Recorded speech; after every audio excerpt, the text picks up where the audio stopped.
Hello, this is Dr. Srinivas, neurophysician. ఇవాళ మనం varicose veins అంటే ఏంటో మనం డిస్కస్ చేద్దాం. వారికోస్ వెయిన్స్ అంటే చాలా మంది అది నరాల జబ్బు అని న్యూరాలజిస్ట్ దగ్గర వస్తూ ఉంటారు. కానీ ఇది నరాల జబ్బు కాదు. ఇది వెయిన్స్ లో ఒక చిన్న పొరపాటు. ఇది మీరు సర్జన్స్ దగ్గర వెళ్ళాలి. అసలు వారికోస్ వెయిన్స్ అంటే ఏంటి? వారికోస్ వెయిన్స్ అంటే మీకు ఎక్కువసేపు నించున్నారనుకోండి. ఫర్ ఎగ్జాంపుల్ ఆపరేషన్ చేసే సర్జరీ డాక్టర్స్ కానీ లేదా ట్రాఫిక్ రెగ్యులేట్ చేసే ట్రాఫిక్ పోలీస్ కానిస్టేబుల్ కానీ ఇలా చాలామంది ఎక్కువసేపు నించుంటే ఆ బ్లడ్ ఫ్లో గ్రావిటీ వల్ల కింద అక్యూములేట్ అయిపోయి పైకి వెళ్ళడానికి ఇబ్బందిగా ఉంటుంటుంది.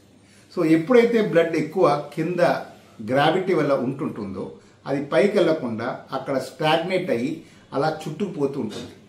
సో అలా చుట్టుకుపోతూ ఉంటే ఆ వెయిన్ చుట్టుకుపోతూ ఉంటే చాలామంది ఇది నరాల జబ్బు అని అపోహన పడుతూ ఉంటారు. ఇది వారికోస్ వెయిన్స్. సో దీనికి ట్రీట్మెంట్ ఏంటంటే ఎక్కువసేపు నించుంటే వస్తున్న వాళ్ళ జబ్బు కాబట్టి మనం ఎక్కువసేపు స్టాండింగ్ పొజిషన్ ఉండకూడదు. పడుకోవడానికి మనం ప్రయత్నించాలి.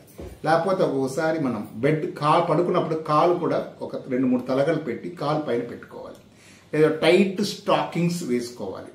ఇలా వేసుకుంటే చాలా మటుకు మనం వారికోస్ వెయిన్స్ని తగ్గించుకోవచ్చు. కానీ ఒక స్టేజ్ దాటిపోతే మనం ఆపరేషన్ చేయవలసిన అవసరం కూడా ఉంటుంది. సో ఈ వారికోస్ వెయిన్స్ ఎందుకు వస్తుందంటే మెయిన్గా చాలాసేపు నించున్న వారికి వస్తుంటుంది.